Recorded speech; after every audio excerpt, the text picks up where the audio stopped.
ইসলাম ধর্মীয় শিক্ষক কাঁকড়া উচ্চ বিদ্যালয়। পৃথিবী যখন কম্পনে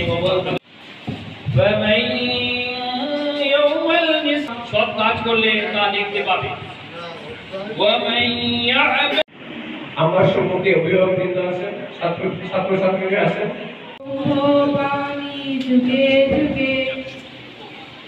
ছাত্রছাত্রীবৃন্দ আপনারা কেঁদে আমার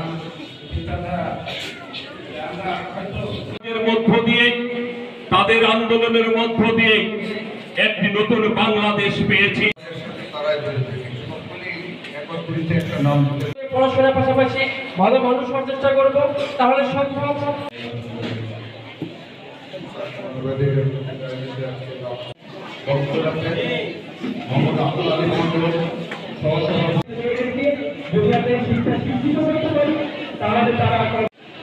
আমাদের জেলা প্রশাসক আমরা যে কয়েকটা অধ্যায় আমরা দেখছি